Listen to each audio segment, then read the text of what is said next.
got my phone. 29. Okay. 6:30. 6:30? Well, so we're live now. All right, so it is 6:30. Welcome, everyone. I call the December 1st City Council meeting to order. Please join me for the pledge of allegiance. Pledge Allegiance to the flag of the United States of America and to the republic for which it stands, one nation, under God, indivisible, with liberty and justice for all.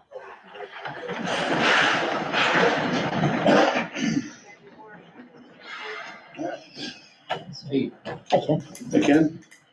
Yeah. All right, so roll call. Councilmember Meyer. Here. Councilmember Ling. Here. Councilmember Matz. Here. And Councilmember Lippin. Here. And Councilmember Reeds. Here. All council members are present. Also present is City Attorney Ken Jansen and City Administrator Jessica Spanky. All right, on the agenda, approval of agenda. Any changes, Jeff? Just on the agenda? Not for me. Okay. I'll entertain a motion to approve. I'll make a motion to approve the agenda. Second.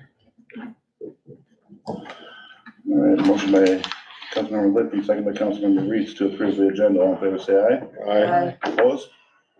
Motion passes.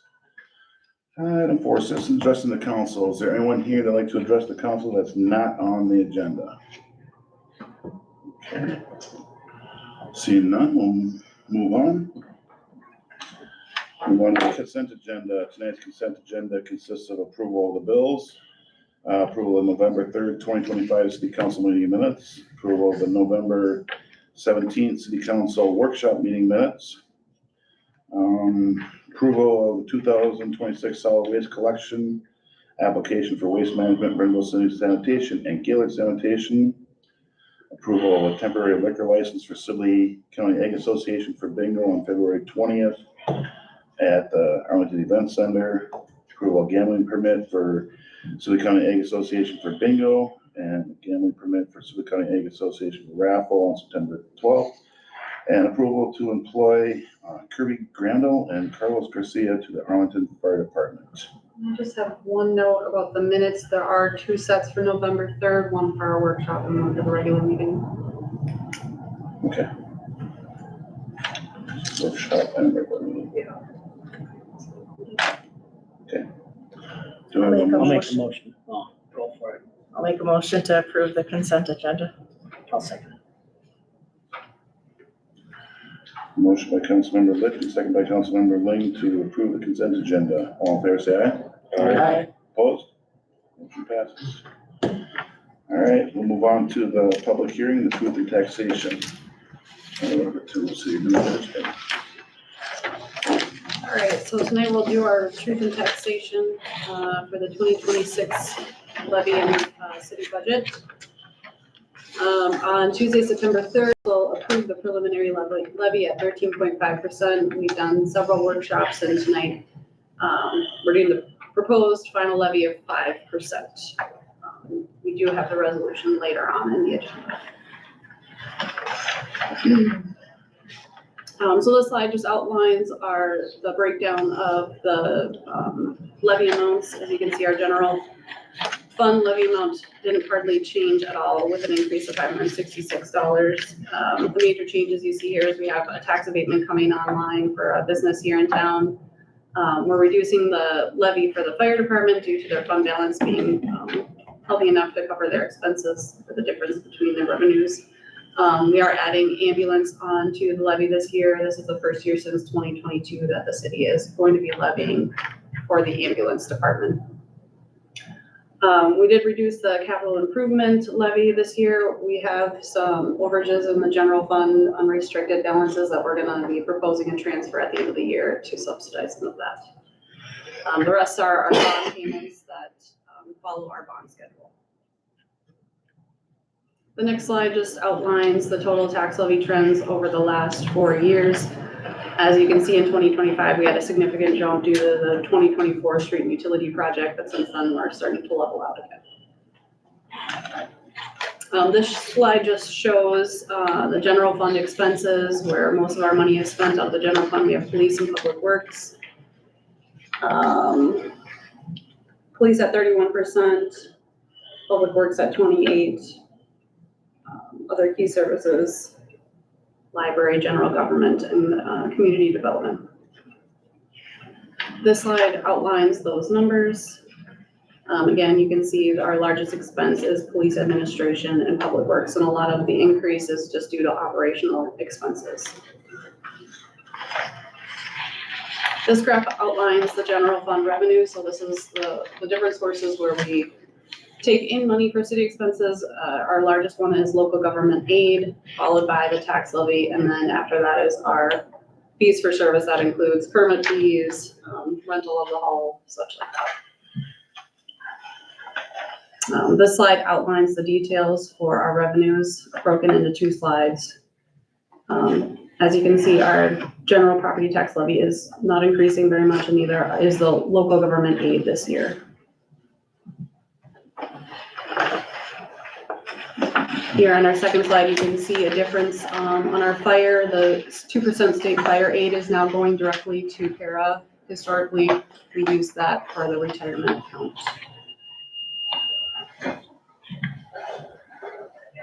This is the 5th year that the city of Arlington levies special funds separately. Again, this helps with transparency and understanding where those levy dollars are being applied. I think I went over this. The total levy increase is $71,171.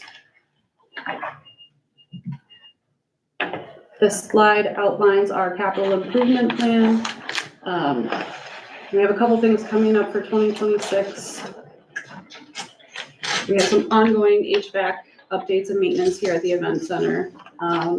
Portable radios for the ambulance, a possible tractor for public works, and then we've discussed upgrades to the basketball court over at Four Seasons.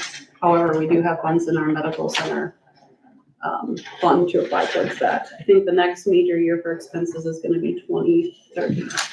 We have a fire engine that is up for replacement, fire department radios, and possibly a sweeper trailer.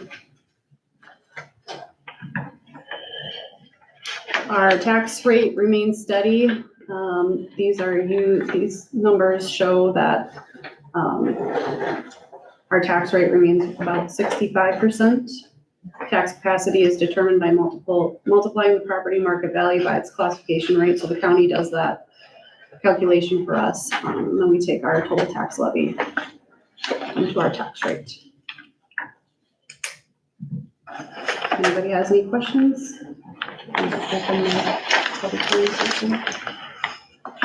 Any questions?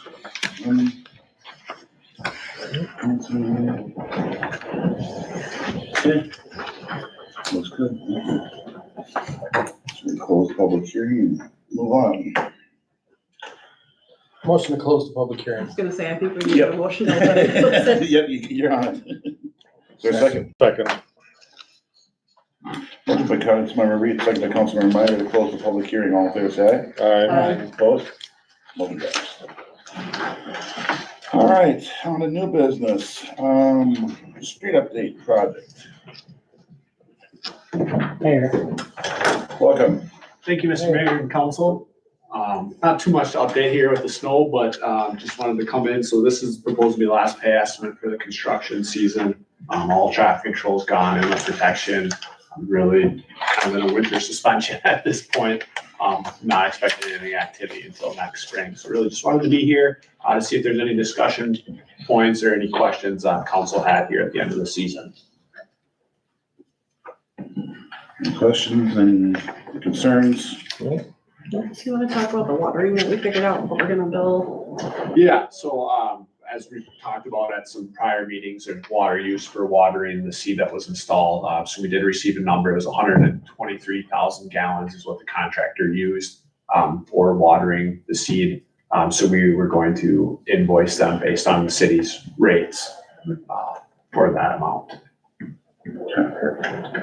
So what's remaining, just the bituminous lifts? We'll have the final lift of bituminous, a little bit of punch list stuff that hasn't been fully approved. We'll review concrete in the spring as well, make sure that everything is in acceptable condition.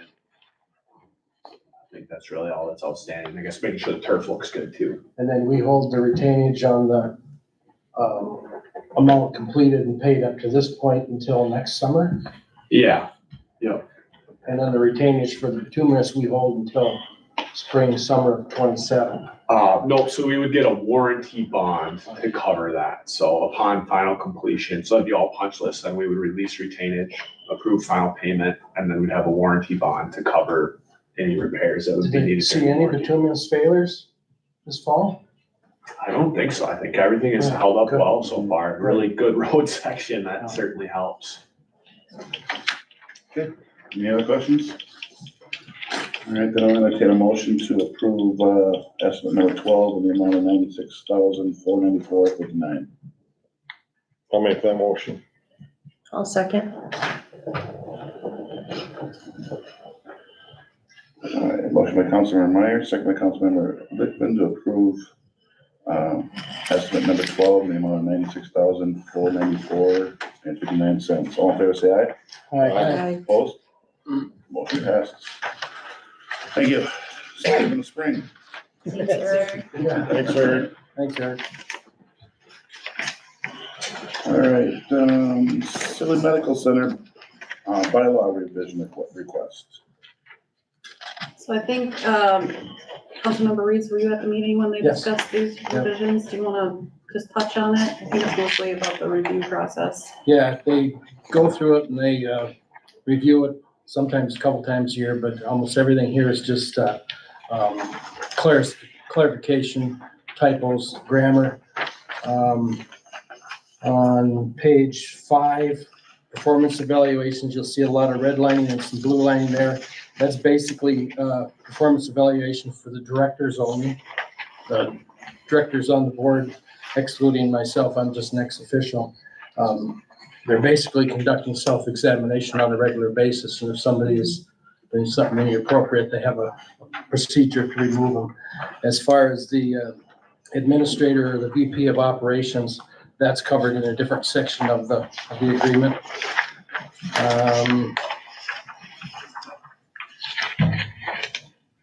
On page 9, applications of employment, that's basically the changes in there to reflect their current practices.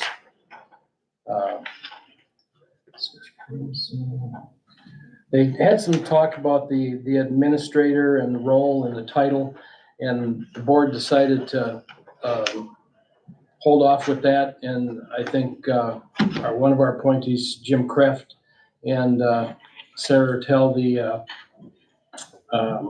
head of operations administration VP, and one other person are going to sit down and try to define that role and that job description of the administrator of the hospital, because right now it's shared between the sewer and Arlington, and per se there isn't an administrator here.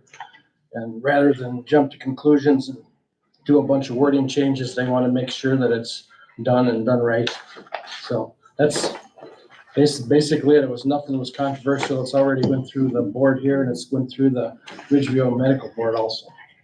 So all we have to do is do the final approval. Yes. Okay. Do you see anything? Yeah, I reviewed it as well, and I didn't see anything in there too controversial, as you said. It all looked pretty straightforward. I don't have concerns. Okay. So I'd like to make a motion to approve. I'll make a motion to approve. Second? I'll second. All right, motion by Councilmember Ling, second by Councilmember Littman to approve the Silver Medical Center bylaw revisions. All in favor, say aye. Aye. Opposed? Motion passes. All right, item 5, Arlington Ambulance Strategic Plan. Jamie, welcome. Hello. Good evening, Mr. Mayor and Council. Hello. How's it going this evening? Good. Good. All right. Well, we have unfortunately hit some bumpy roads ahead of us here with the ambulance service. Unfortunately, as I've been being treated for my illness, I've found out just how much our assistant manager and my role was for the service in regards to covering the coverage gaps and stuff. And because I have been on intermittent FMLA and my assistant manager is currently out on leave as well, we've hit a few snags in the scheduling. I have been emailing you to notify you of our coverage gaps. I was made aware yesterday that there were several more in the last 2 weeks. My interim manager has been trying to maintain good communication. And so after kind of talking about this with my interim and talking to Jessica about a month ago, it was brought up that I should create a strategic plan for the service to try and offer up some sustainable solutions for your ambulance service. And that is what was submitted in this council packet. I did not extend it out to a 3 or 5 year. I figured I'd start with year 1, kind of hammer out some details. But the issue that we're having here is with the staffing, the critical staffing issues.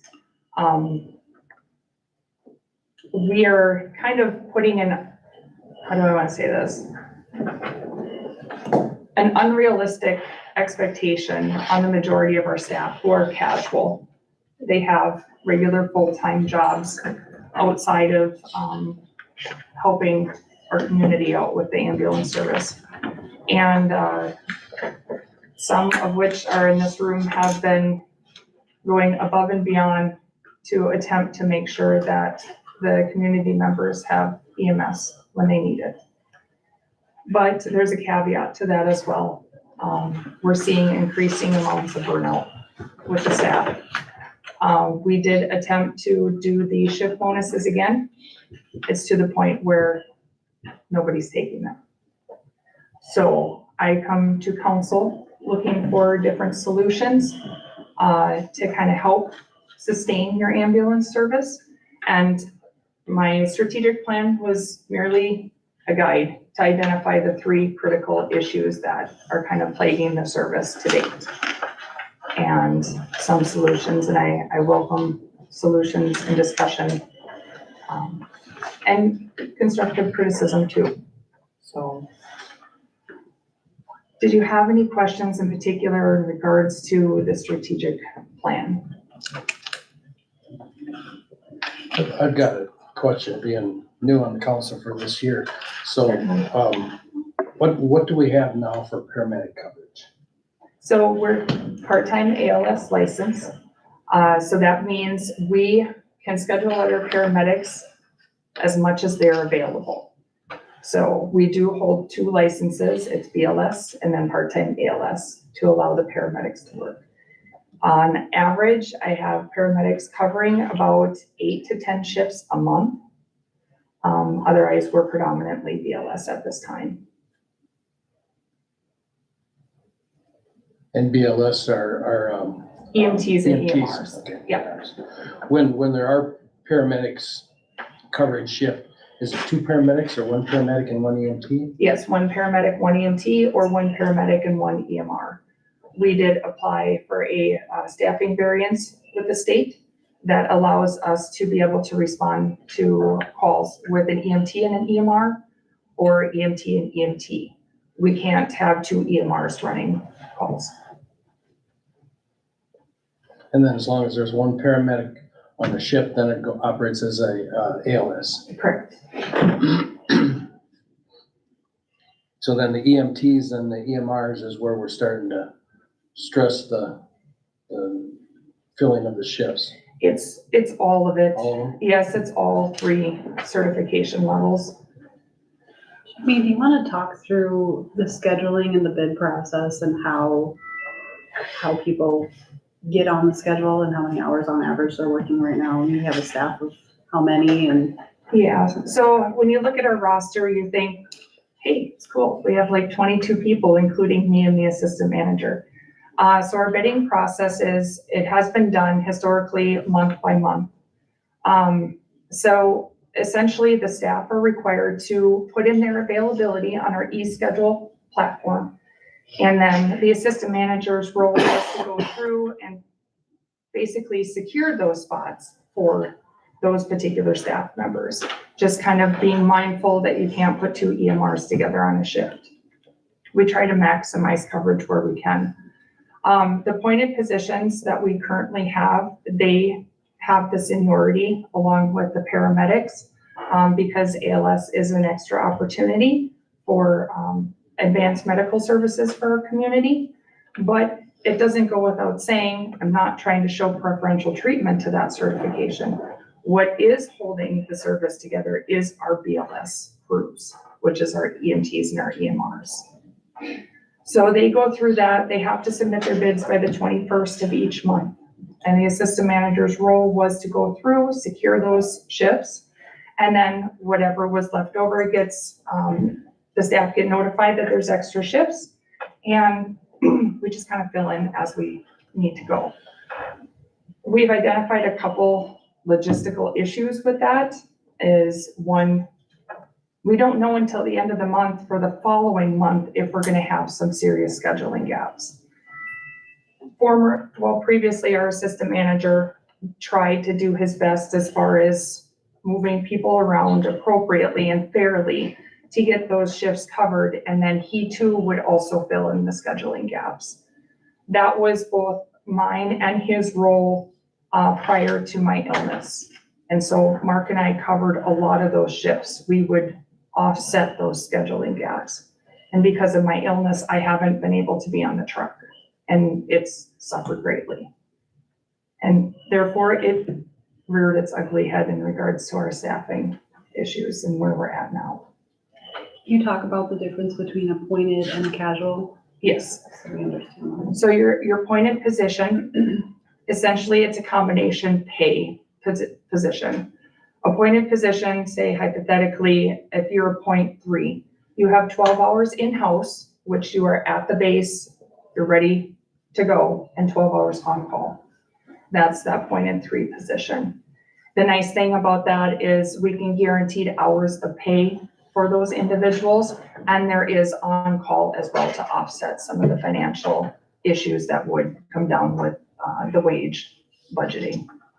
So our .8s, right now we have 2.8 EMTs. They do 32 hours in-house, 16 hours on-call. We have 1.8 EMR. Again, they do 32 hours in-house, 16 hours on-call. And I have 1.3 EMT, which he does 12 hours in-house, 12 hours on-call each week.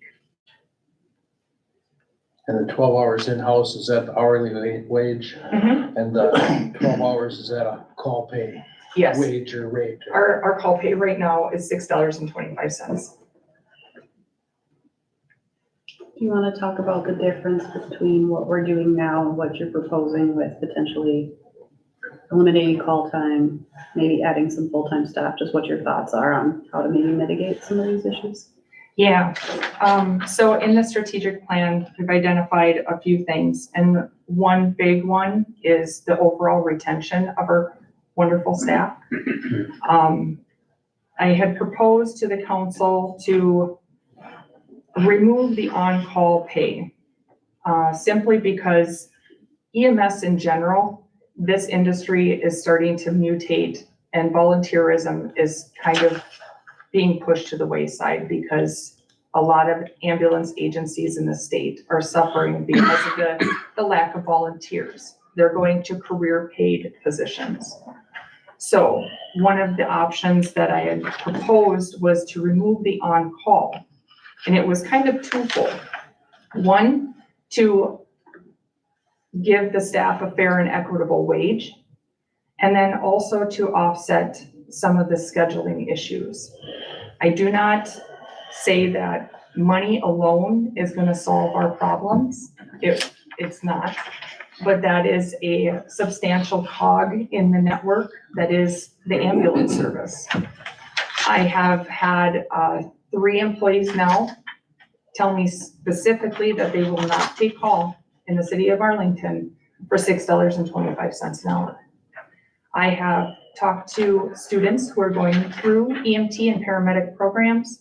The EMT specifically said, we are not competitive, and they're not going to do it for $6.25 an hour.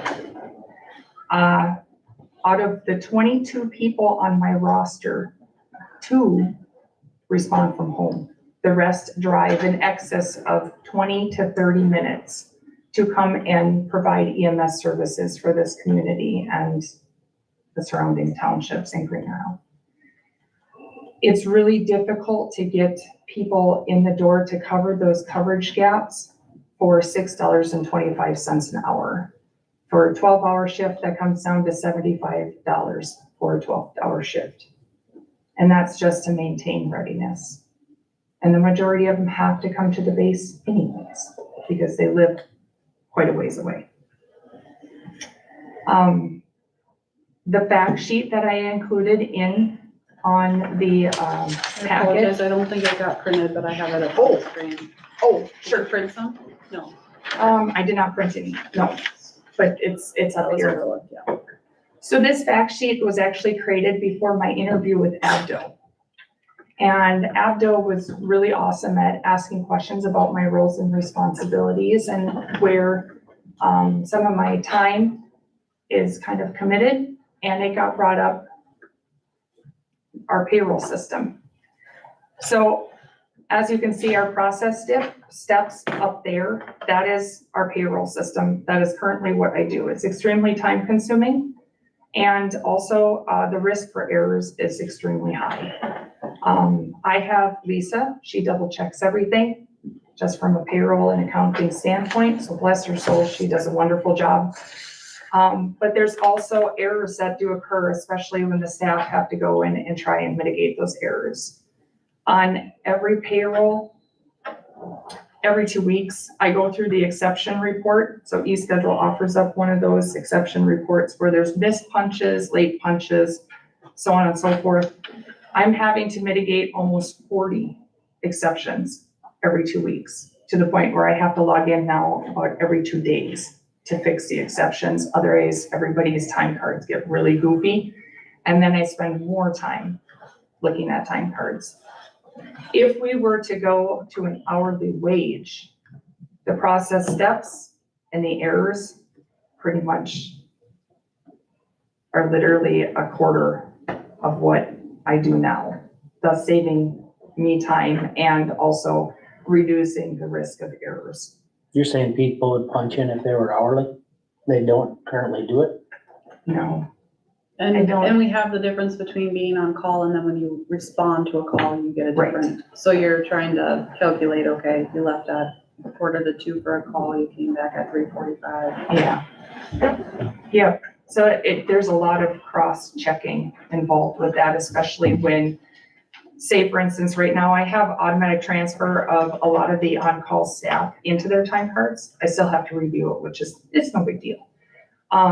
When they have a run, either a 911 or transfer, they're supposed to punch when they get paged, and then they punch out when they clear. And that, therein lies the issue, where I have to take their information and I have to cross-check it to our image trend software, which is our ePCR software. And I run reports out of that to make sure that the timeframes coincide, and if there's any discrepancies, I have to correct that. Sometimes it warrants phone calls to staff. Sometimes I find hiccups with the image trend ePCR side of things that need to be corrected. So it's extremely time consuming, especially bouncing back and forth, double checking everything to and from. Going to an hourly rate would definitely simplify the payroll process by far. And all of that information was shared with Abdo. It was part of my interview process as far as roles and responsibilities and what I'm currently doing for process. So it's twofold is what we're hearing is employee satisfaction, retention, and streamlining payroll processing, because Yes. there's no longer that need for the calculation of That is you're on correct. call at 6:25 and now you responded, you get a different rate. It's just a flat rate for being there for the 12 hours. Yes. So not trying to minimize this, but, so number one, having and keeping the number of personnel we need to keep a full units fully staffed and running. Number two, the hourly wages that they're getting paid. Number three, the on-call rate. Those are the three primary factors that we're really, Yeah, fair and equitable wage, retention, recruitment. Because right now, historically, when I first started here, we started turning some heads. We were extremely competitive. We have a very competitive wage structure for the ambulance service and was able to offer up some really awesome things. Unfortunately, as time progressed, our surrounding agencies restructured their pay structures and their pay scales, and we are no longer competitive. And not even a drop in the bucket. I did a wage study on the ambulance services in South Central. And then I was also able to acquire a wage study on Metro ambulance services all the way down through to the southeast corner of Minnesota. And yeah, we are not competitive. What's the projected increase if we did this? In regards to going to a straight hourly Yeah. rate, I would, for the meantime, continue to keep the EMTs at 18. And then keep the EMRs at 16 and the paramedics at 29. Okay, so, I mean, annually, what's projected annually for an increase? So it would be double what we initially budgeted for. Which, Our wages. what's your, Well, what are we budget? spending now versus the new way? The way that it's set up, we have 350,000 for part-time. We have, I believe it is 130,000 for full-time, which would be mine and Mark's salaries. And then we also have the on-call, which is about 200. So it'd be roughly about 500,000 to 600,000. That's the bulk of our budget right now, is the maintaining readiness. But if you had full-time, That's 680,000 right now. So I would double that, so we'd be way over. No, we would double the part-time line item, which would have been about 3. So the 350,000 would then go to about 6. In addition to the 130 and 290. So we'd be at, We'd be pretty darn close to 8. 1, 6, 7, that's 1,300,000. That's loose, yeah. I projected with that and me going back to work after February to offset the scheduling issues. That was my intention after the first of the year. Me and Mark were going to share the responsibility of offsetting the schedule. Jamie, do you want to just touch on the alternative if this isn't something council wants to pursue? We've talked in the past about if there are other agencies that wanted to operate under our license, if you could just briefly touch on. The other agencies are the minimum wage. Yeah, so what the difference would be, I guess. Okay. So, the council had instructed Jessica and I to go and talk to a couple agencies to find out how much it was costing for other agencies to manage ambulance services. And we had done that, and I was reached out to by another larger agency to find out exactly what our operating costs were. And I had just nonchalantly asked, how much would it cost? Just looking at our finances right now for them to come in and do the management side of our service. And they said, as of right now, looking at September's balance sheet, be about $670,000 in subsidies from the city for an agency to come in and manage the ambulance service. and we get, so that we had to pay them and we don't get anything out of it. That is For the correct. service, so we wouldn't get the revenue. And what's our revenue? Projected 500,000, realistically speaking. So we break even, so we'd be the same. No, we get 40%. Yeah, that's the problem with the ambulances. We can budget based off of what our fee schedule is, but the reality is we only get reimbursed roughly 40% of that. Yes. So even at the 40%, we're we're about breaking even now with the Yeah. levy and the new state program that's Yes. gonna be coming out in 2026. Yeah. So regardless to maintain the service, there are some tough decisions that need to be made, and both of them include spending some more money than what we are currently spending right now. It requires a significant financial commitment to keep your community members safe and to have an ambulance service. And we are not the only ones in that boat. There are a multitude of ambulance services that are struggling because of the low reimbursement rates. That's the bulk of our issue. If we were to get reimbursed 1 for 1, we'd be pretty comfortable. Yeah, but Right. that's the if, and it's not gonna happen. Right. We already know that. So we can talk about if, Yeah. and Right. if isn't gonna happen.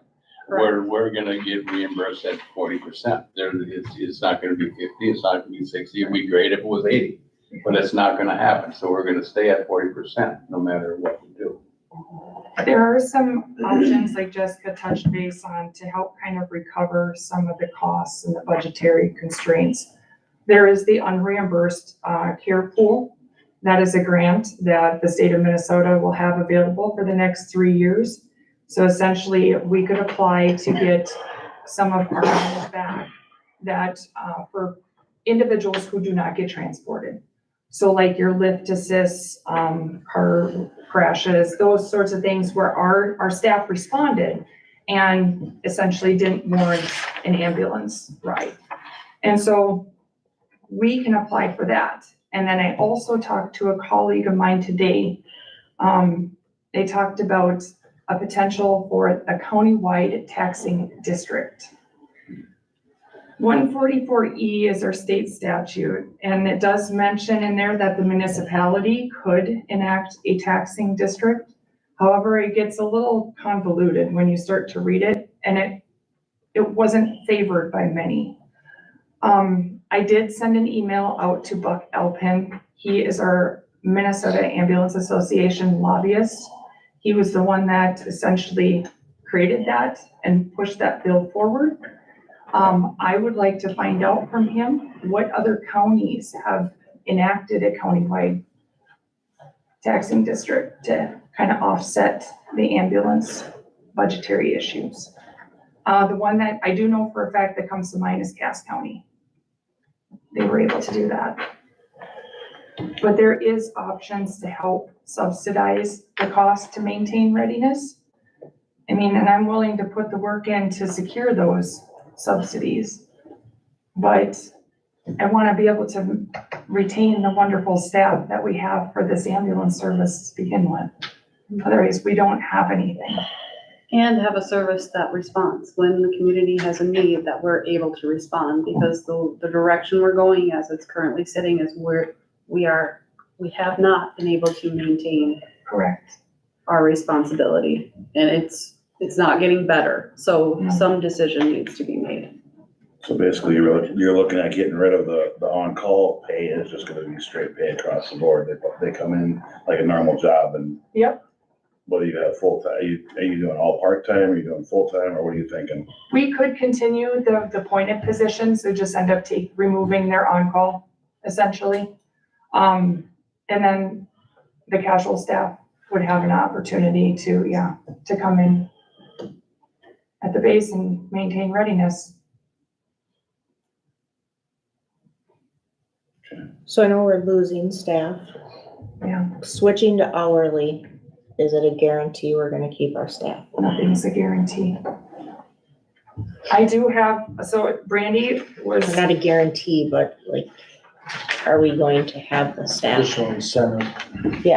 so Brandy, the interim manager, had sent out a survey to the staff, and she had shared some of the responses of that survey, and if it's okay with council, I'd like to read some of those responses from our staff. She had denoted here that we asked the staff some survey questions as a way to try and improve the overall service and employee relations. One question we asked pertained to asking about hourly pay versus on-call, just to see what kind of responses we get. She indicated that she got 13 responses. I and Brandy did not fill out the survey. So out of the 22, we had 13 respond to the survey. The first remark was, doesn't affect me, but I think EMR and EMTs should get paid straight hourly pay similar to the medics to incentivize picking up shifts.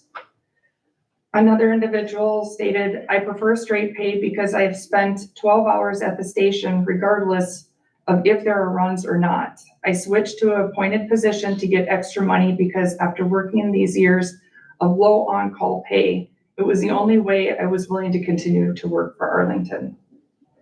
Another individual wrote, straight pay would definitely help. I know 3 people that would apply tomorrow if that were the case. Another one states, we had 2 employees who stated they would not work as much if they could not do on-call from home. So it was some of the Some people like excerpts. the freedom of on-call pay from home, but Yes, the wage doesn't meet the, But we don't have enough volunteer, basically, they're like the old EMTs, you're home, you can just come in when the pager goes off, but Yeah. the problem is we don't have enough of that to begin with.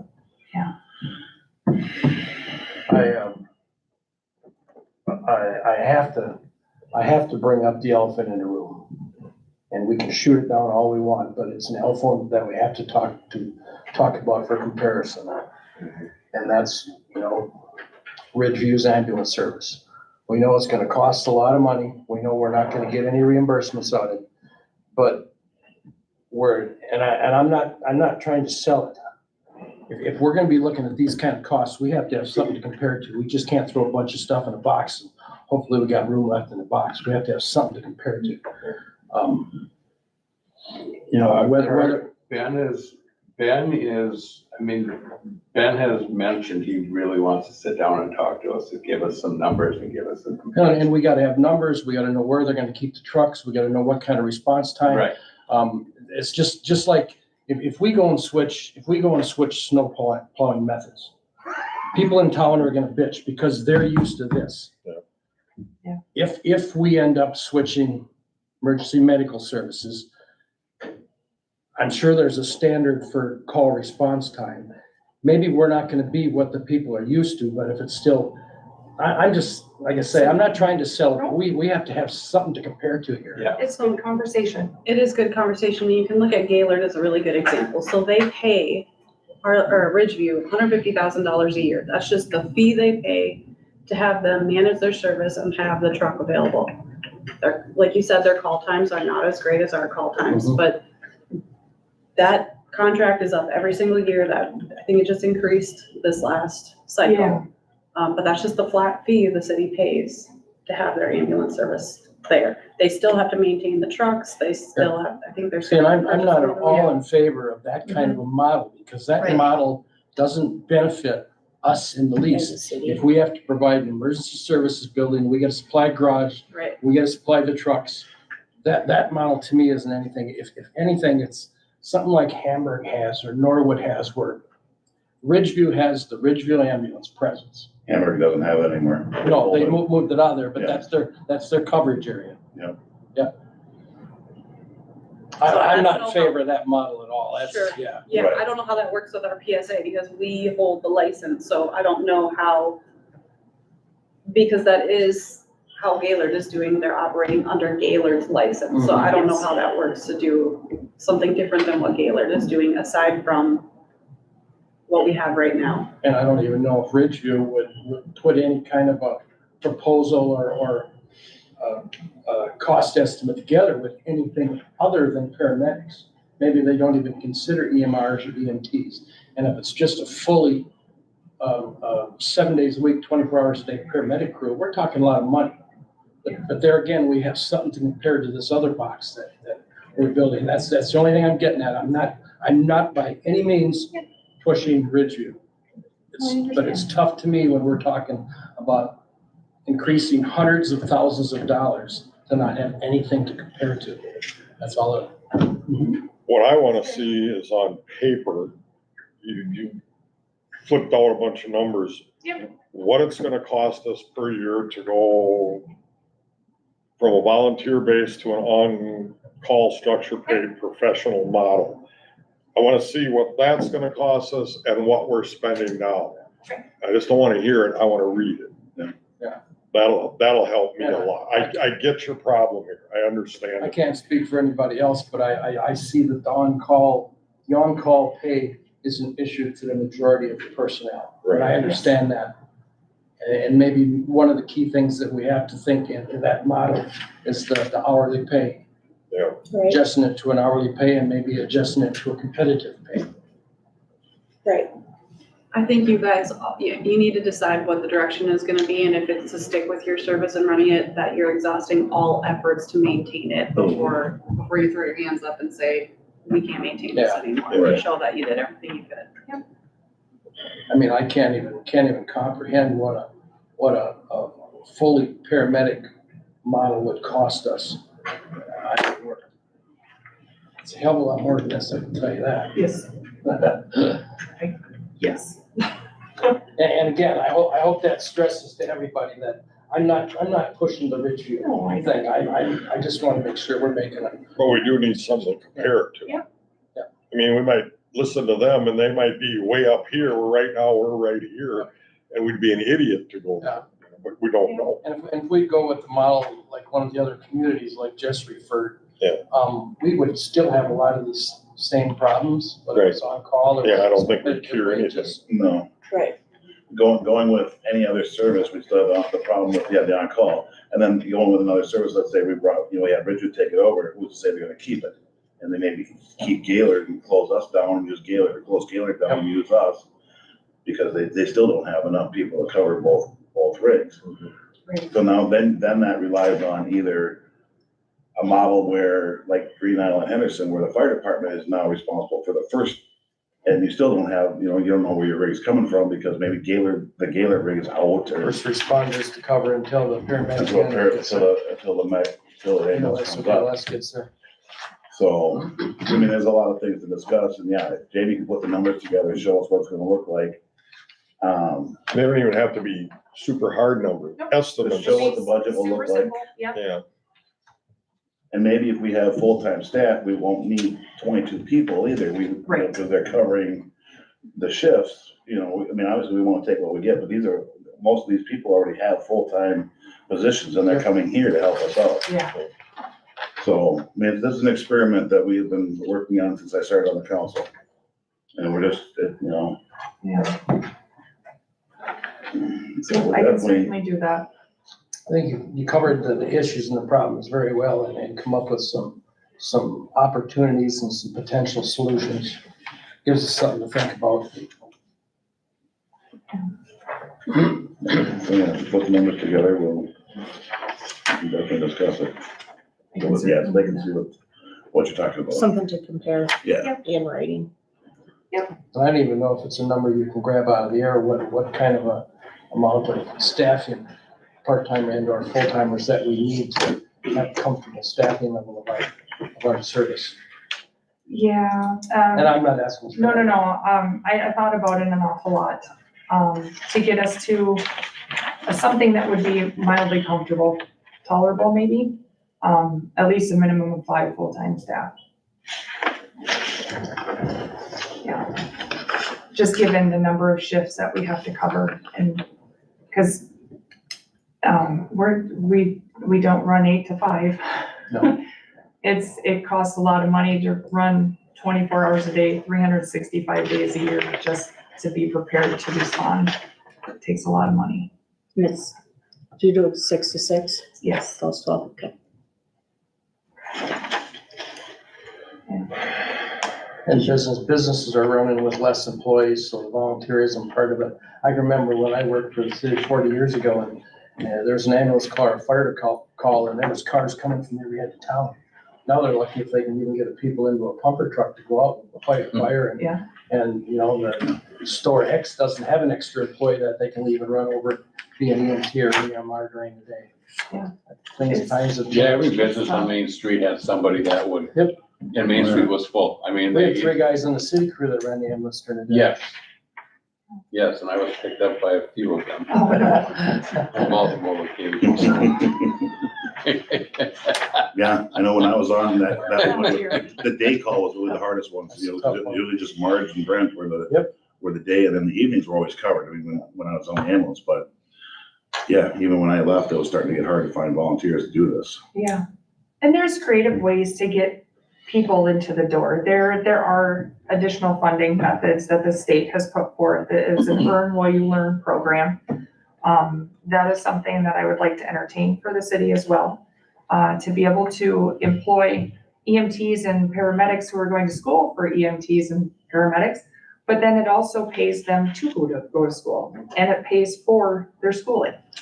And it's awesome because it gives them the opportunity to expand in their EMS profession, but then also gives them the opportunity to work for the city as well. So there's opportunities to be had. Now, I can't imagine what it takes for paramedic, but I'm sure EMT is 120 to 150 hours initially to get going. Huh? Yes, that's correct. Yeah, and paramedic, depending on where you go to school, I know Avera has a program that's 9 months, which totally blows my mind. But it is full-time, but the majority of paramedic programs are usually 2 years. And you go to school during the summertime too. So it's definitely a commitment. So one thing that Jess said, just to go off of that a little bit. So Arlington is responsible to provide BLS minimum in its service area. Yes. So Arlington's, whatever, the building blows up and the ambulances are gone, Arlington decides they can no longer run it. They can't just say, we can no longer run it, we don't have the money to run it. Somehow Arlington has to do it or find somebody to take over our service area. That's a good question.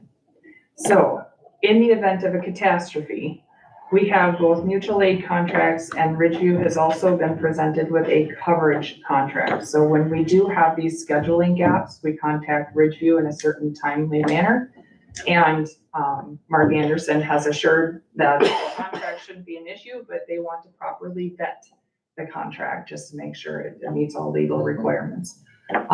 Once that's taken care of, we have those two items specifically for Ridgeview. We do have a mutual aid agreement for Gaylord should a catastrophe strike like that.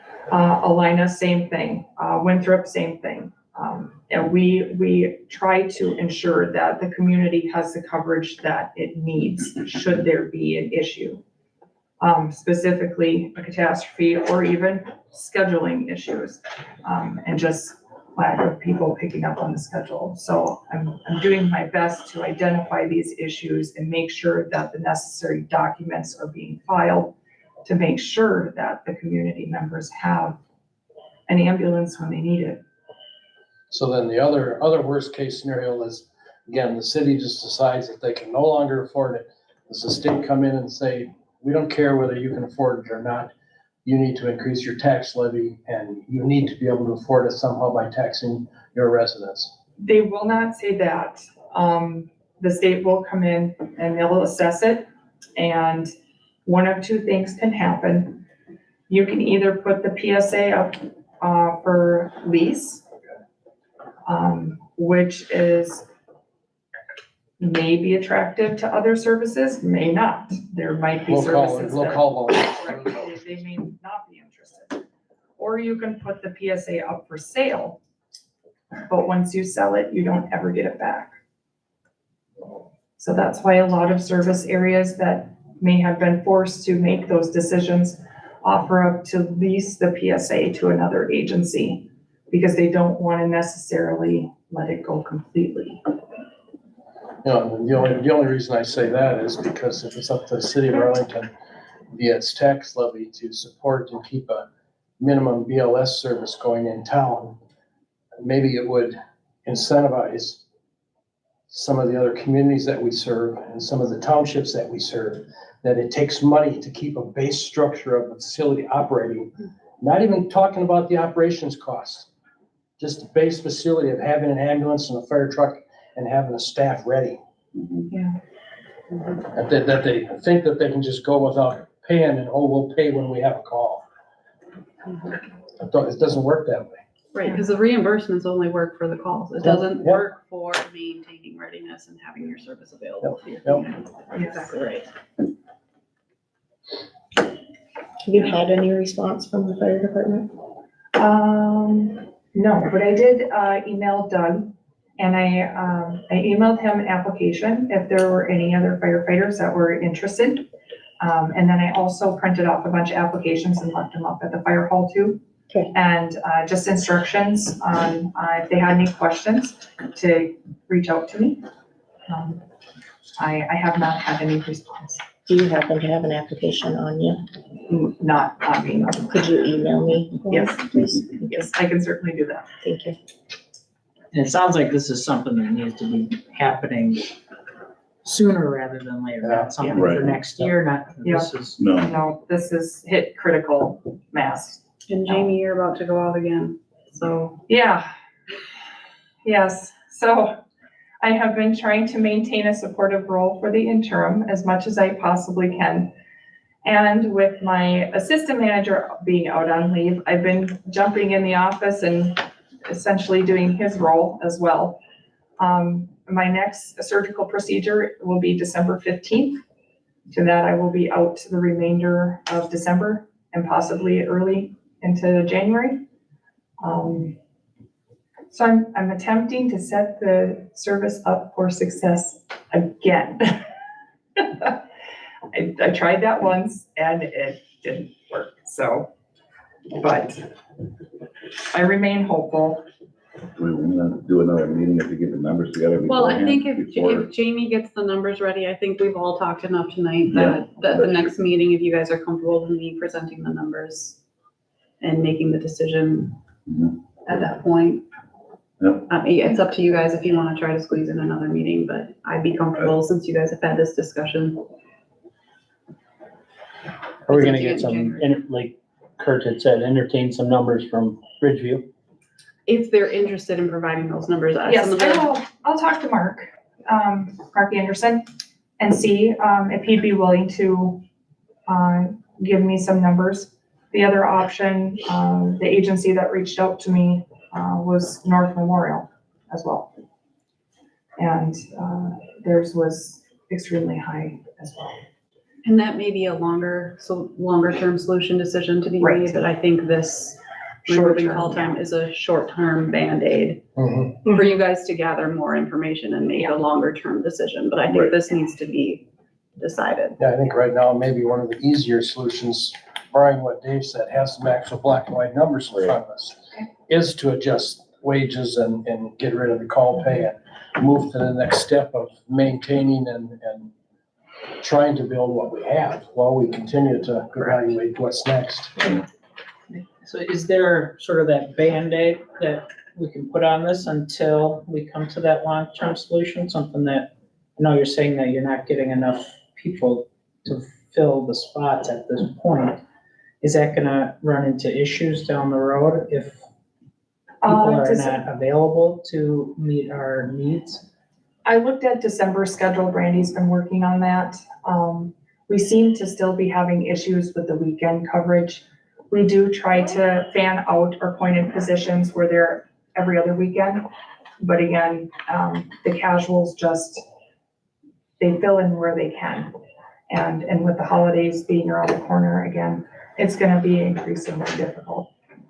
I guess as far as what would be a solution, like immediate solution, I don't know. And that's why I wanted to talk to council, because I'm open to suggestions on how you would like to see these things be addressed. Just would like some direction with it. We're waiting on the Gaylord contract and the Ridgeview contract. That's what I Yes. recall, the backup coverage. Yeah. Okay. Yep, I'll You touch base. still with had no Mark. response from I didn't the get any city response administrator. from Gaylord. I ended up modifying it and sent it directly to Mark Anderson. Okay. He did respond to me right away quick, assuring that it shouldn't be an issue. He just, I'll take his words. He wanted to make sure and vet the contract to make Yep. sure it was appropriate. And then get back to me. And unfortunately, with Thanksgiving being last week, I don't know how often he was in the office to be able to tackle those things. Okay. So, but that is my agenda to reach out to him tomorrow, just to find out the status of that, because I just want to make sure that, our community members have a service. I would think. So go ahead. I would think one of the easier things to move to the next step quickest and incentivize filling shifts would be to get a recommendation for an hourly wage and have the council act on that as soon as possible. So if we get the numbers, then we can have another meeting here this month and get that taken care of. Call a special meeting. Yeah, we'll call a special meeting for it and. So Yeah, we definitely- my question again is where are these EMT schools? Where do people go to school? Crown College, Ridgewater, both the Hutchinson and Wilmer campus, South Central Community and Tech. There is a number of EMT classes that are put together by local fire agencies and ambulance agencies. Okay, but let's go back to the Crown College, Ridgewater. Let's go back to those.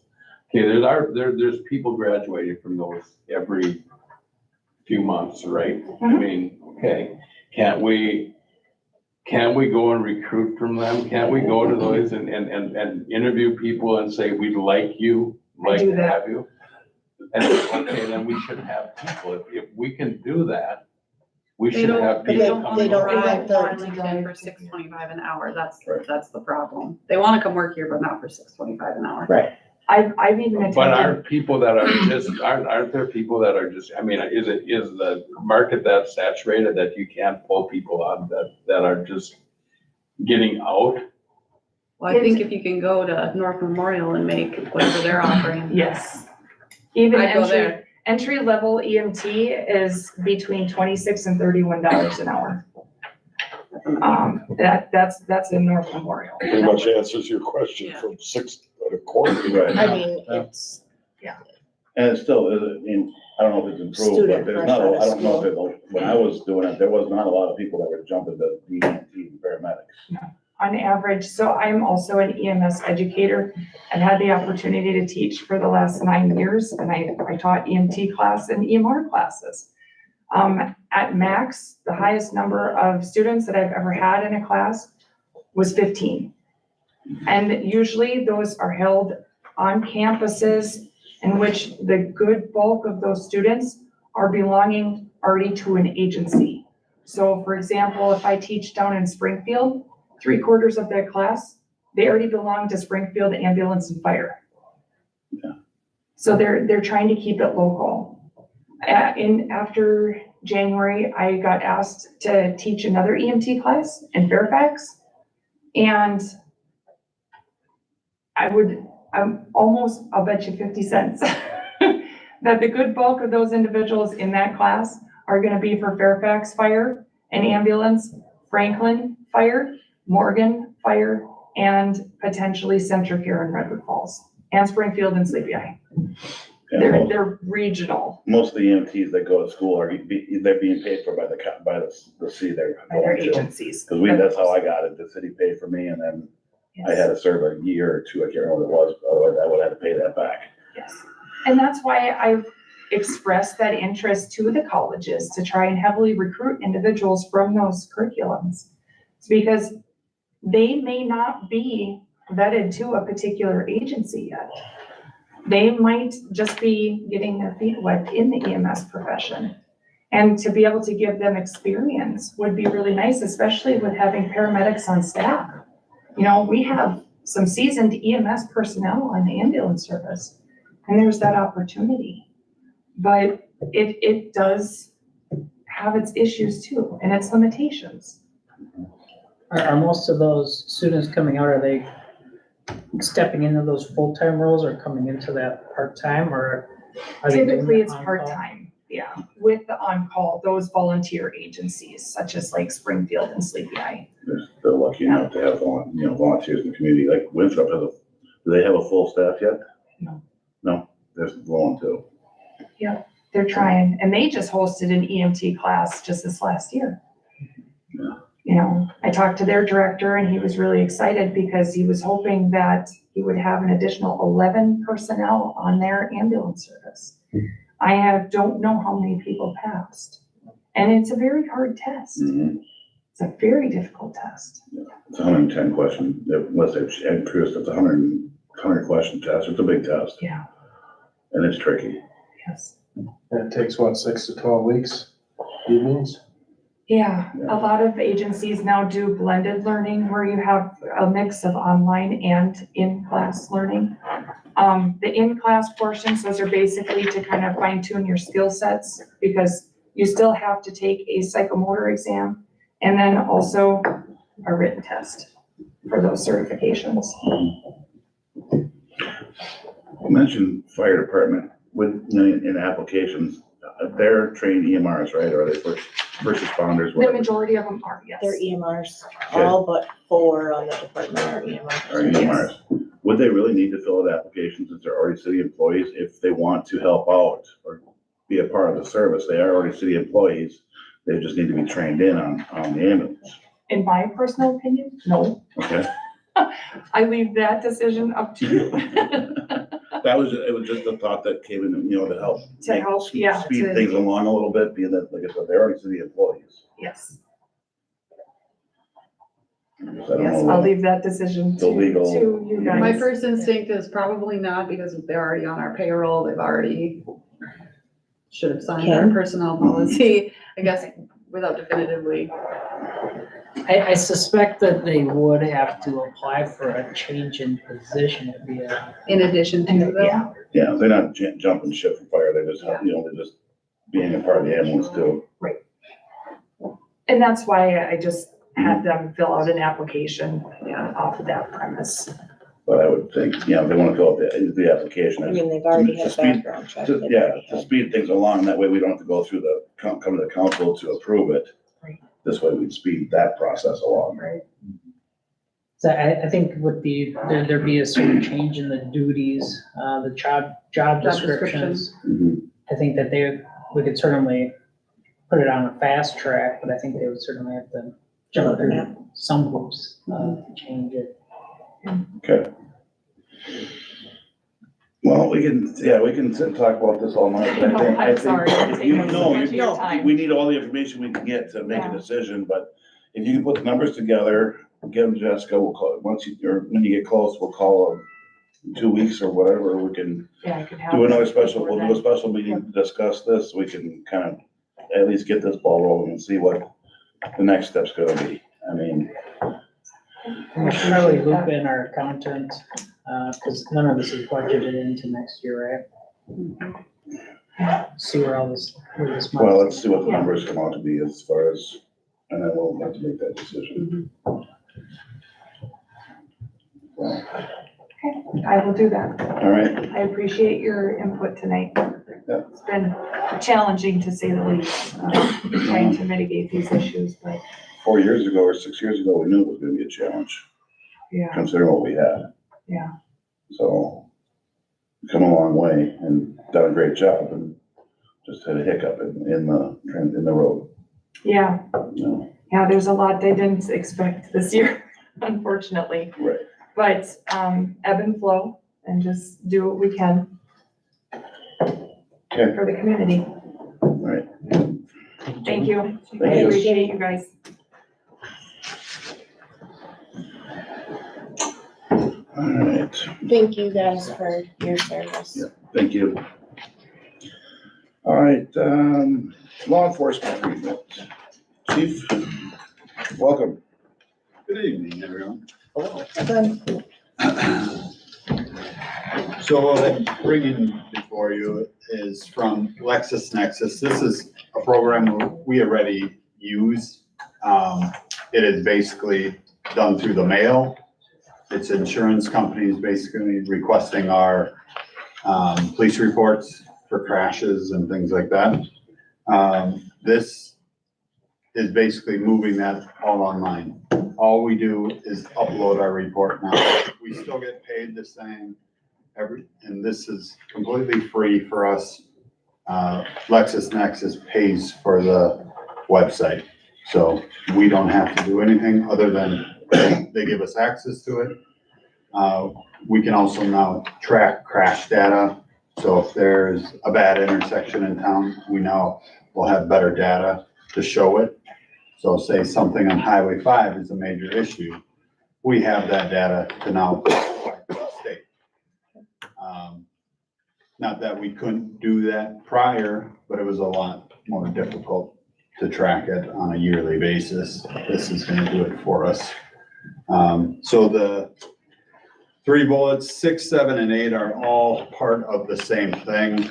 The buy crash, that is for individuals involved in a crash. They actually buy the crash report. And it's $15 for them to buy it. They can do that through us right now at the police department. But it's just a lot cleaner. And if we send them to the website, they can buy it online, pay online. We are then reimbursed digitally. And that's the third part of this, the auto check. We automatically get paid. And that is something that Lisa would fill out and provide to them, basically our bank information. So this just streamlines things considerably. Nothing would be through LexisNexis would be handled by mail anymore. Everything would be through their portal. So Glenwood, are you just uploading reports just on a case-by-case basis, or is like everything gonna, so like when you guys respond out on a crash, is it instantly gonna go into Lex? We have to upload it to that. So it's just anything, or is it just when they're requesting it, then you guys upload it in there? Well, we can set it up either way. Because not every crash and insurance company uses LexisNexis. There's Metropolitan, there's other services, but they don't offer this. So it basically would be, for the most part, on a case-by-case basis when they request it. And we upload it, and then it can be purchased, or the insurance companies can purchase it. Okay, so we need a motion to approve the contracts then? Is that what we need? This is just for this one. For which one? It's a LexisNexis. Yeah, for Right. yeah, All three of them. all three of them? in there. Yeah. So 6, 7, and 8, just need a motion to approve the agreements for all three. I'll make a motion to approve all 3 of the LexisNexis contracts. I'll second. And I can say, I did look through all these agreements, and LexisNexis, it's a reputable, I guess, source. I use it all the time. Yeah, the cops use it, it better be. Exactly. Alright, motion by Councilmember Lang, second by Councilmember Lippin to approve the contracts with LexisNexis. All in favor, say aye. Aye. Opposed? Motion passed. Alright, and our police chief's contract. You got a chance to read that over? And, just a note, we didn't change any of the language, it's just the pay, and then it would be current step 12 of the approved steps.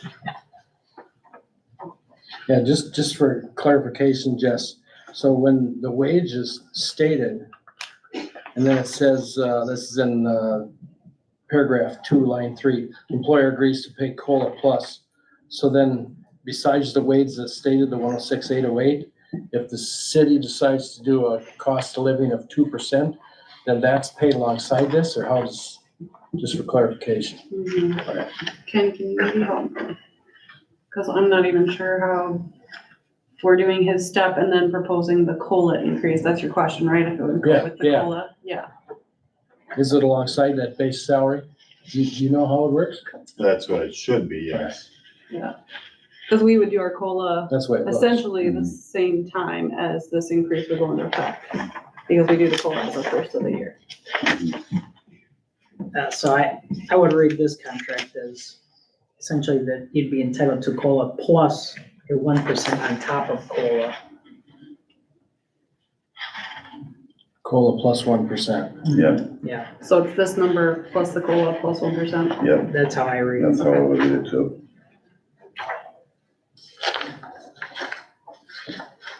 I don't recall, what did we have on years prior? Yeah, I believe it was similar Well- language, right? It's the same, It's It's the same contract as just last the year. dollar amount Yeah. change. yeah. And that's, Last year it was 3%.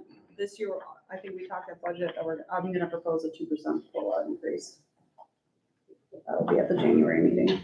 Okay, And then it's just going on our step increase, Yeah, right? I mean, per his contract. Right. All the other employees are on the step. Okay. Any other questions, more discussion about it? Thoughts? Otherwise, I'll entertain a motion to accept the contract. I'll make a motion to accept the chief of police contract. Seconded. Motion by Councilmember Meyer, second by Councilmember Matts to approve the police chief's contract. All in favor, say aye. Aye. Opposed? Motion passes. Thank you, everyone. Thank you. Thanks, Glenn. Appreciate the work you're doing. All right. Item 10, tax forfeiture property. So I received this letter in the mail, and I thought council may be interested because it does abut a city park. So in the packet, I have the letter and then the parcel, sorry, these PDFs don't always come through great. Oop. It's this parcel right here. So I'm not sure what any use we would have aside from having to mow it and, Does it go into their house already? well, these lines aren't necessarily 100% accurate. We'd have to get it surveyed and. Yeah, you'd want to clarify that Where the property line property is line actually is. 4 feet off of there. Some of the old maps, it appeared Into that their this was house, like maybe this one. potentially for Yeah, a make street your at garage one shorter. point, cause it does look like in some of our own Yeah. maps that it Looks had like it gone would have been an straight. alley. An Yeah. alley, but then they sold the rest of it off. Right. Does the homeowner want it? Well, I mean, we have 60 days because we're the next closest government, Yeah, so Where's, you guys wanted to pursue it or not. What's that? where's Polar Circle? Oh, boy. Over where Amber Homes was supposed to be, it's that dead end. This The Ross is Reed city used to park live. across from Orlo Banians. Oh, okay, yeah. thank you. And Jess, who's maintaining it now? Is it that house that It it's must kind of be that adjoining to? homeowner. Or- Yeah, it must Is be the this the homeowner. green part? So I mean, you could always What's just leave that? it. Is this the green homeowner, part, maybe. like where I the don't soccer fields are? Yep. Okay. Jeff, this is Slick's old house. Yeah, I know, the playground, but I can see that, so yeah. I would see if we would decide to hold on to it or buy it. If those property lines are truthfully there, we just spend a lot of legal money in getting it all straightened out. Or just leaving it, yeah, Yeah, yeah. Like I said, I don't know what actual use you want out of it, but Yeah, know what you can do with it right there, yeah. I think that homeowner should buy it, I think the park's big enough already. yeah. Well, that ain't gonna add much, yeah, Exactly. yeah. all right, well, I felt it necessary to bring it to you at least. Yep. All right. Hard pass. All right, MNPL policy. I think most of you are aware of the new law going into effect January 1 with the Minnesota paid leave. We conducted our staff training and did all of our acknowledgements, but we do need to have an approved policy in place. So I've included it in this packet. The Council of Governments helped put it together. It was based on the league's recommendations, so it's pretty standard what most cities are going to be including in their personnel policy. We did decide at budget time we are gonna split the tax 50-50 with the employee. And then once you guys approve the policy, I'll bring it back to you in January with the full personnel, because it will be included in our personnel policy. Okay. If you have any questions, Ken did look it over as well. I didn't note anything to concern here. It's in line with the new law. the thing that I was thinking, I was watching something on the news this morning and they come up with some pretty, strange off the wall definitions of what's allowable. Yes, Mhm. I suspect this will change over the next year or two. Yeah. Yeah. It's gonna be fluid. They don't need to use their PTO before getting paid medical leave. They don't right? need to use it, but we are allowing people to supplement it. This helps two-way. It helps the employee and then it helps us. You're already gone for 6 months. You kind of want to burn down some of that PTO so that when you come back to work. So in the policy, we did allow for them to supplement. But it's not required. It's not required. Use your PTO first before No. you can, okay. I just wanted to, In the one I read for work, it ain't required for that either, so. I don't think we can legally. That's the states. I've just heard some employers are slipping that in there, that Okay. PTO needs to be used first, How so. does that work with benefits then too? Do they have to pay for their benefits while You they're wanna being? maintain it, yep. Yeah. Yep. Good, just like short-term disability or whatever, yeah. Mhm. So it's gonna be a learning curve for everyone in 2026. Mhm. Do we still have short-term disability available? Or did So we ixnay that to? I haven't brought it to you officially, but I was gonna propose ex-naying our short-term disability if we're paying for this, and our short-term disability plan that we have right now is not that great. We do have Aflac here that employers can elect to purchase short-term on their own if they want to supplement.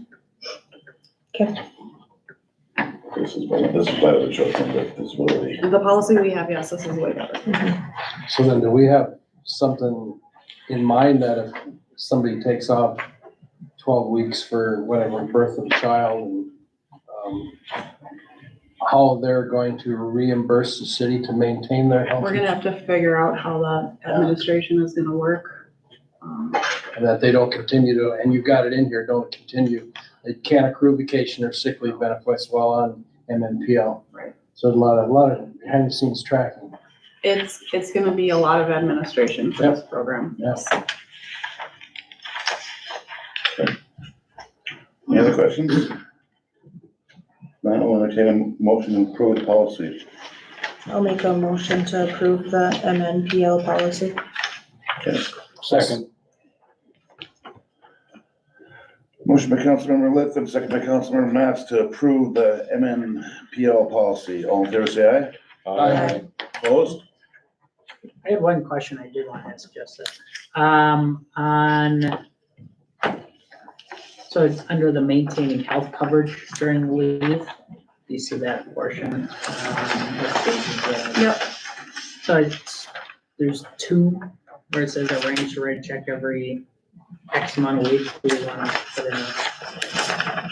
Oh, yes, pick the time. I think it would be, Oh, I guess I would recommend every 2 weeks on pay period day. That way, when you're getting your paycheck, Yeah. you pay us right away and it doesn't accrue.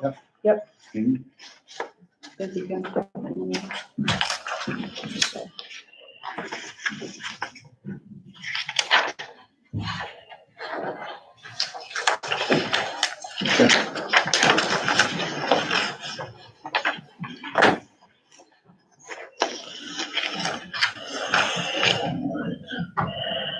Moving on, item, we didn't change, Did everyone vote? everyone voted, it did pass, he interrupted me before I said pass, but So maybe we just you want to do an updated one. Amended- with that, with the amended. amended vote. the amended vote to update the changes?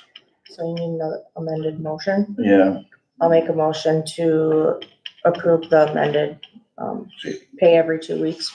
Second. yeah, motion by Councilmember Littleton, second by Councilmember Matts to approve the amended pay every 2 weeks. All in favor, say aye. Aye. Opposed? Motion passes. All right, resolution. This is resolution 44-2025. It's a resolution adopting the 2025 tax levy collectible in 2026. So I'd like to introduce the I'll introduce resolution 44-2025. second. I'll second it. All right, resolution 44-2025, introduced by Councilmember Littleton, second by Councilmember Ling. This is a resolution adopting the 2025 tax levy collectible in 2026, and ordering the levy to be certified with Sioux County Auditor. Vote by roll call. Councilmember Meyer, Yes. Councilmember Reeds, Yes. Councilmember Matts, Yes. Councilmember Ling, Yes. and Councilmember Littleton. Yes. 5 in favor, none against, the resolution passes.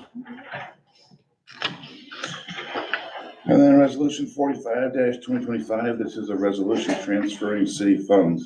Do you want to explain that a Yeah, so little bit? this is just our internal transfers that we do every year with our budget process. We take from the med center and we give to the general fund, the event center, and portion to the street utility bond. So this is just a resolution for those transfers. Okay. And then we're also closing out an improvement fund that we have some excess dollars in there. I'll introduce resolution 45, 2025, resolution transferring city funds. Second. All right, resolution 45-2025, introduced by Councilmember Matt, second by Councilmember Reeds. This is a resolution transferring city funds. Vote by roll call. Councilmember Litton, Yes. Councilmember Reeds, Yes. Councilmember Matts, Yes. Councilmember Ling, Yes. and Councilmember Meyer. Yes. 5 in favor, none against, the resolution passes. All right, item 14, this is the first reading of ordinance number 219. This is their fee schedule for 2026. Yep, and I apologize, that I had the changes in bold, didn't go through to the resolution, so this is just our first reading, so mainly it's the changes to our utility rates. We didn't make any changes in 2025, so the water and sewer rates, I'm proposing a 4% increase for 2% per year. And then our stormwater fees we do need to do the additional 25% to support the bond payment for the street utility project, so those have a 25% increase. Some other additional changes are to our electric fee schedule is we are proposing some flat fees for a service call of $728. That is an average of what it costs McLeod Power to be dispatched for a 2-hour call. And then we have called out the electric foreman per hour, lineman per hour, and the electric equipment per hour, and those are passed through what the city pays McLeod Power. And just to reiterate, these are for service calls that are not the utility's responsibility, so up and above just the regular utility services. And then we've also increased the electric reconnect during the day to 150 and after hours to 300, and then to note there are no weekend reconnects for the electric utilities. I also made an increase to the land use permit application to $65, and then the preliminary plat up to $400. And we are waiting on our electric revenue requirement study. I hope to have those finalized. I'll have that report for you guys in January, but I want to get what we have ready, updated, and in the ordinance. Okay. Aside from those changes I've outlined, everything else is essentially the same.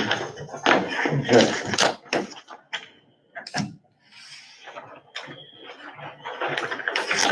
So this would be considered the first reading, we'll approve it at the next meeting. Any questions or, was that? Yep. Yeah. Any questions on it? Nope. Nope. All right.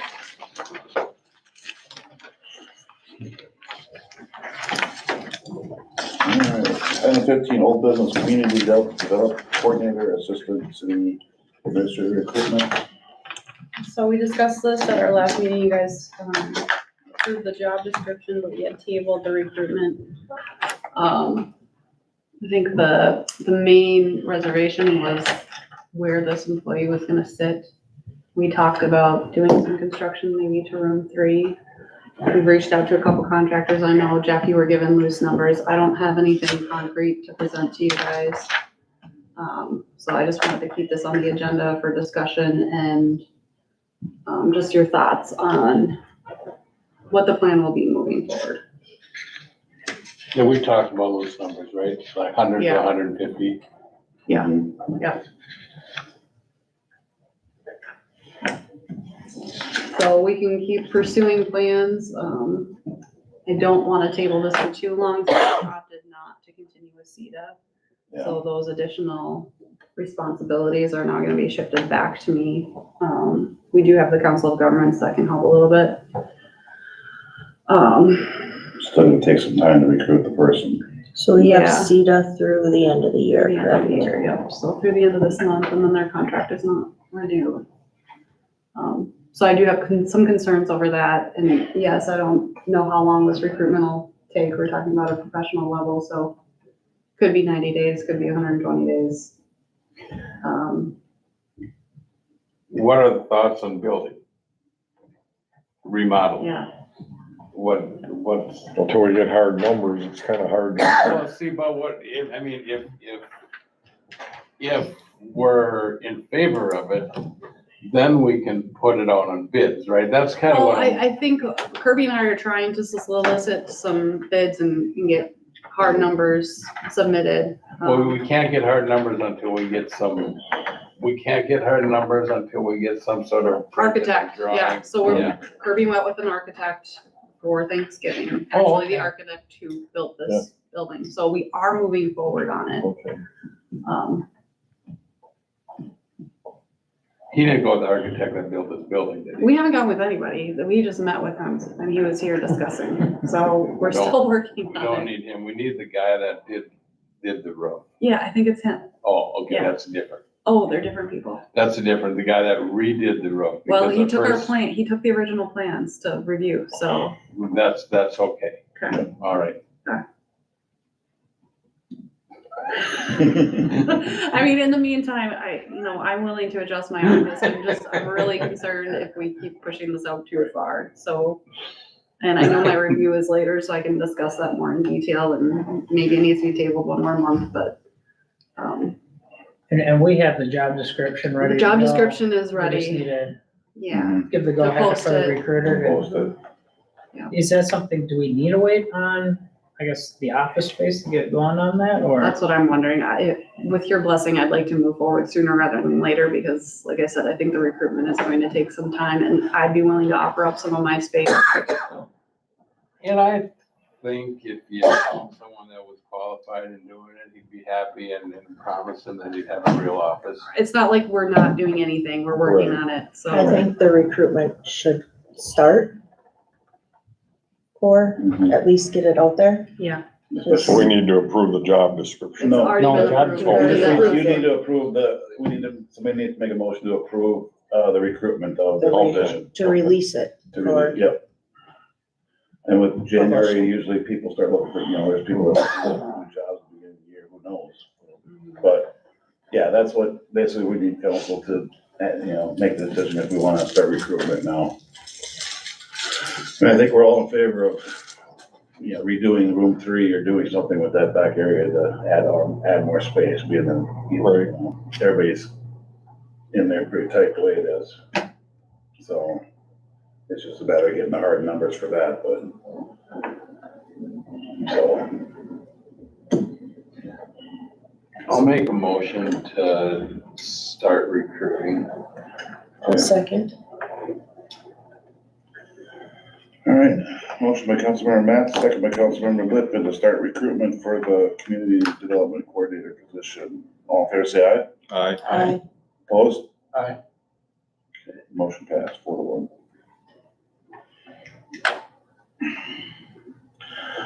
All right, on to reports. Attorney update. City Attorney Ken Jansen, we haven't seen you for a while. I know. Well, that's a I hate to good say thing. It's a good thing. It's been pretty quiet on my end, just a lot of these contracts coming through, pretty quiet stuff, so thank God. So I don't have a whole lot to report to you. I'll let us keep moving along. Unless anybody's got any questions for me. Okay. I got one, the parking lot that we talked about. Yeah, is there? Is there I was gonna ask something about that. progressing on that? Or Ken's been, That ordinance Oh, yes. for parking the boats, junk. For the police, Yeah. junk one. Where are we at? The one that Brandon came and talked to. Yeah. because we got something for junk, but not on our own property, our own parking lot, City property. city property. And as I was reading the minutes from last meeting, I saw that Brandon had talked about something. I haven't heard anything on it yet on my end. I can certainly reach out to Brandon and talk about it with him and. I can touch base with you. Great. Yeah, So we just takes yeah. a couple pictures, he's got 2 or 3 stalls piled up now. It's gotten worse. Yeah, I think so. Mhm. So yeah, we definitely need to get an ordinance written up and approved sooner than later. I guess that kind of leads into, I guess, another area I was kind of thinking about, but I didn't. So the ordinances, we got our codification kind of in the process. I guess, where are we at on that? Do we need to get our ordinance, I guess, updated on this when we're already doing this and then just re-update it, or? Well, I don't think we have anything that specifically calls this out, so we need to add it regardless.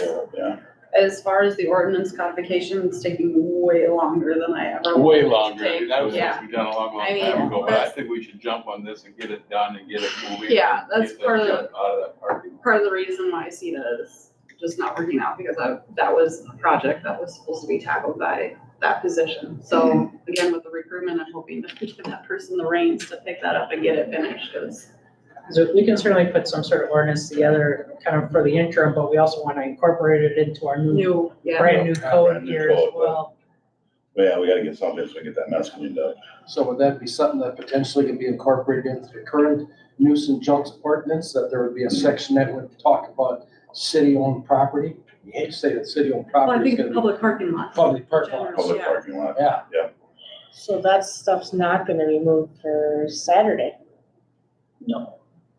There's no chance that's gonna be moved.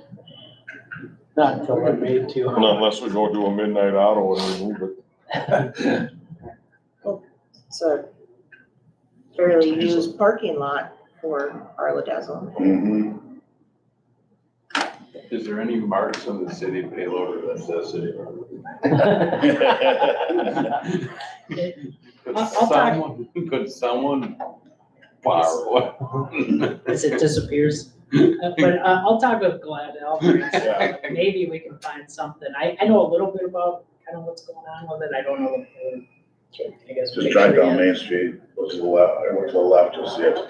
Pretty self-explanatory. Yeah. By the tobacco shop. By the tobacco shop. Yeah, So, but yeah, I mean, we have it sooner than later, I think, on this one. Yeah.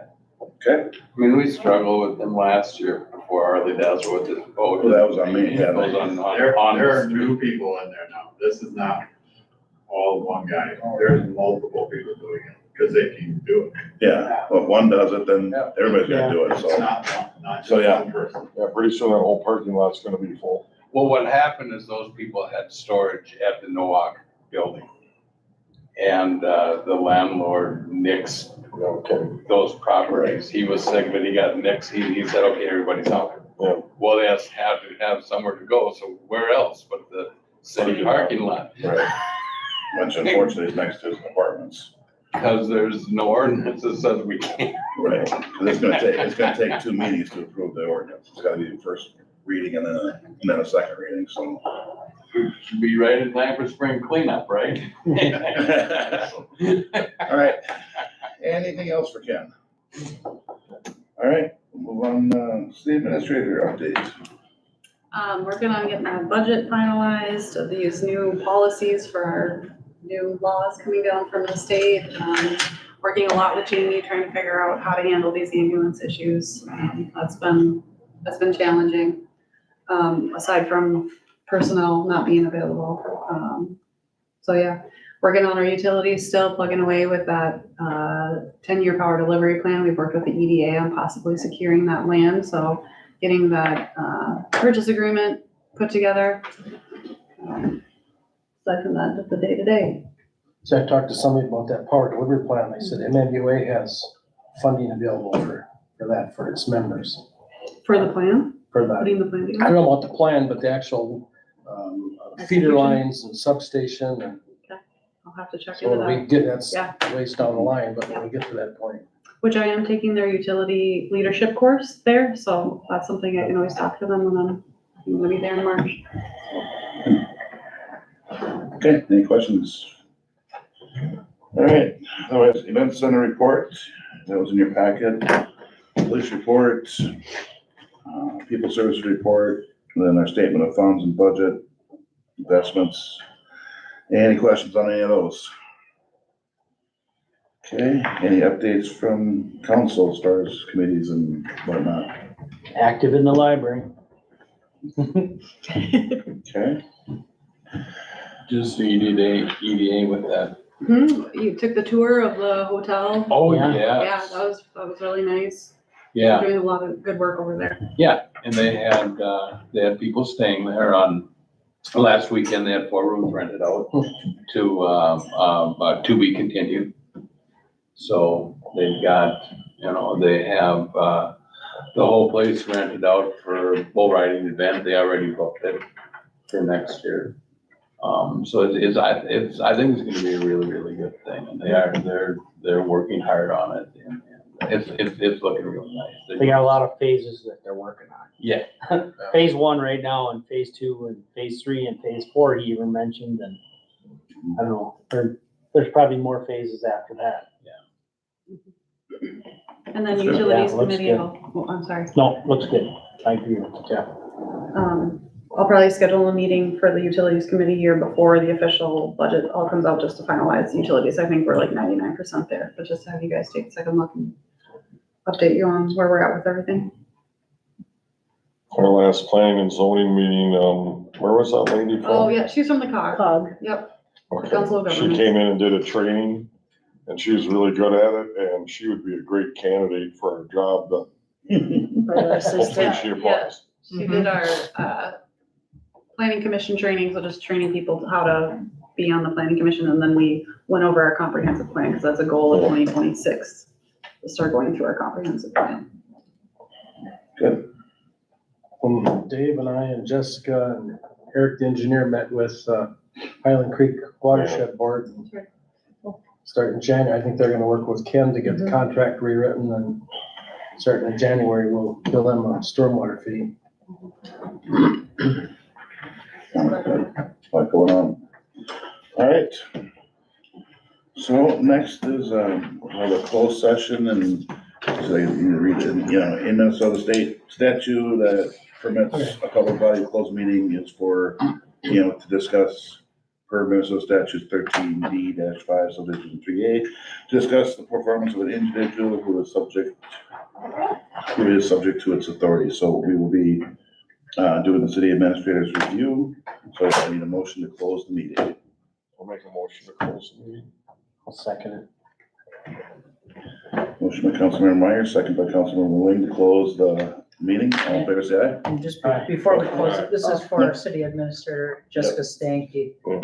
And she does have the option to keep it open if she so wishes. Yeah, I'm fine with it being closed, and I'll record it for. Okay. All in favor, say aye. Aye. Opposed? All right, close the meeting at what time? 8:20. 11. Oh, 8:12, you're right. 8:12? It switched. All right. I don't know if you guys are